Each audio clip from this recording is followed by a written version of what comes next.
aqui é a Fuinho, professora de Química, e nesse vídeo nós vamos trabalhar as reações orgânicas de substituição e de adição.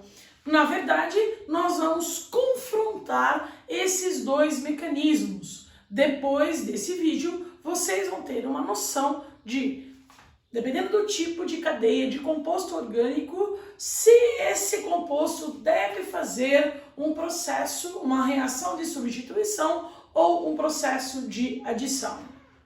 Então, vamos lá. Começando. Reações orgânicas do tipo substituição, que são aquelas onde a gente vai tirar parte da estrutura da molécula do composto orgânico e vai substituir por outro.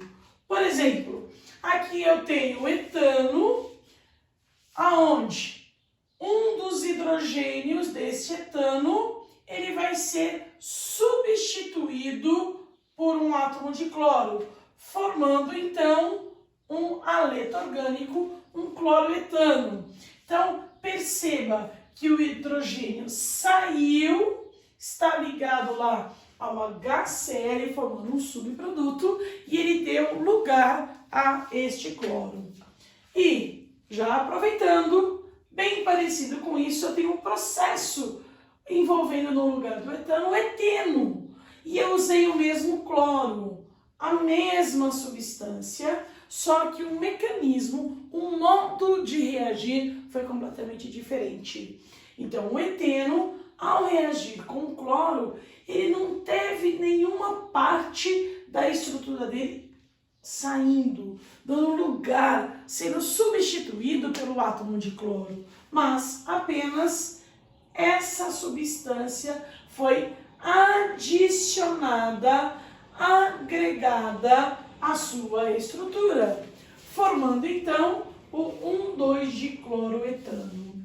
Então a questão é, por que o mesmo cloro fazendo reações com hidrocarbonetos, só que em um momento eu usei um hidrocarboneto saturado, que é o etano, em outro momento eu usei um hidrocarboneto que é insaturado, que é o eteno.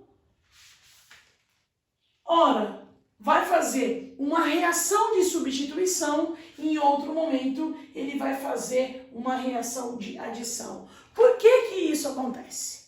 Então, a principal ideia que a gente deve ter nesse momento é o seguinte. Quando a gente tem a cadeia, essa cadeia sendo saturada, como é o caso do milmetano, as ligações que a gente tem dentro da cadeia são ligações que são feitas através de apenas um elétron de cada átomo. Então, esse tipo de ligação é chamada de ligação sigma. Então, essa ligação que está dentro da cadeia é chamada de ligação sigma, que é uma ligação muito forte. Então, o etano apresenta apenas ligações do tipo sigma, que são ligações extremamente fortes. Então, ao ser colocado em presença do cloro, a cadeia não é alterada. Então, o processo químico acontece fora da cadeia, sendo um processo de substituição dos átomos de hidrogênio. Aqui no caso, eu substituí um átomo de hidrogênio só, mas o processo poderia continuar, poderia ter a substituição de 2 átomos, ou 3, ou vários. Mas, enfim, a reação de substituição, gravem isso, elas são muito comuns nos compostos que apresentam cadeias saturadas, porque essas cadeias saturadas são formadas por ligações chamadas de ligações sigma, que são ligações que ocorrem num eixo só, são ligações muito fortes, repito.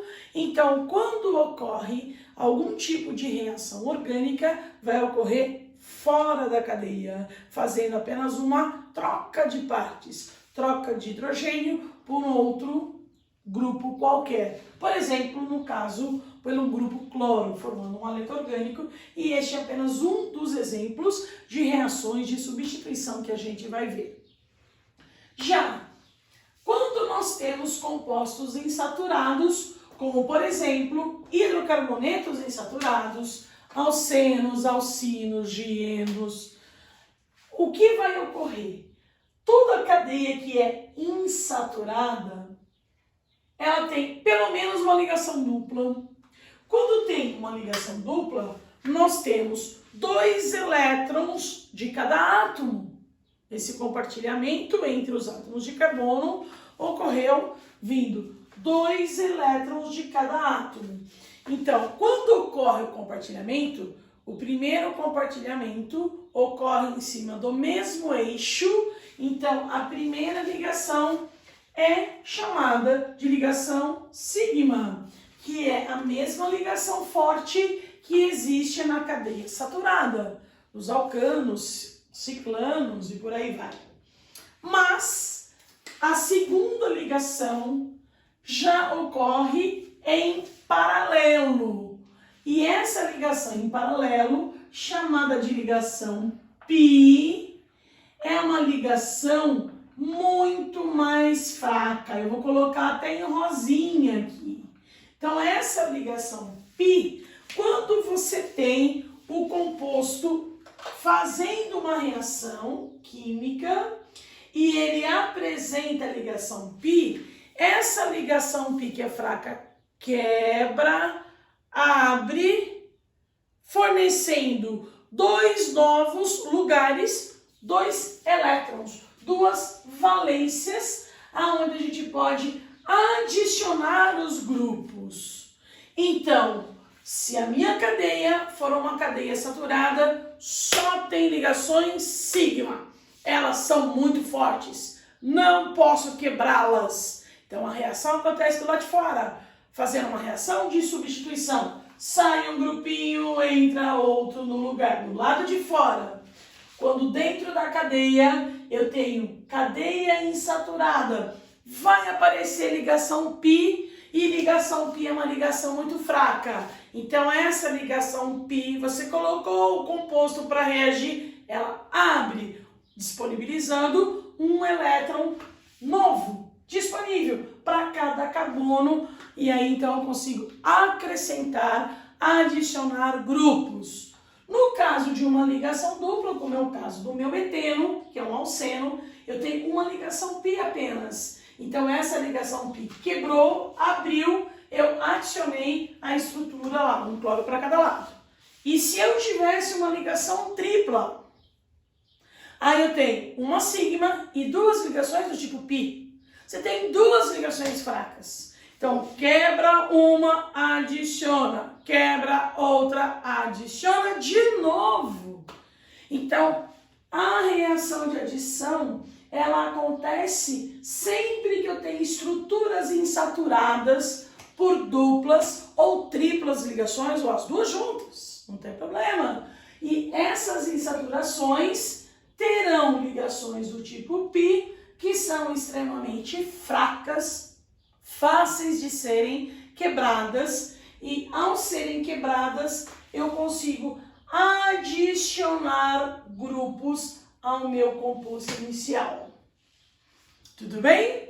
Então, neste pedaço, neste vídeo de hoje, de agora, nós temos aqui mecanismo geral, regrinha geral, ideias iniciais. Como que eu sei se um composto tem a tendência de fazer uma reação de substituição ou uma tendência para uma reação de adição? Procure na cadeia, veja que tipo de cadeia você tem, se é uma cadeia saturada ou insaturada. Isso ajuda bastante na hora de definir, por exemplo, se o metano vai fazer uma reação de substituição ou adição. Ah, metano é saturado, o saturado vai fazer substituição. Se o etino vai fazer uma ou outra reação, etino em a ligação tripla, em insaturado, então ele vai para o grupo das reações de adição e ajuda bastante na hora de definir. Nós vamos falar mais detalhadamente cada processo, todas as reações de reações de adição, quais são os reagentes, mas o meu recado de hoje é essa ideia geral, tá? Pensem sempre nisso, ajuda na hora de definir. Até a próxima!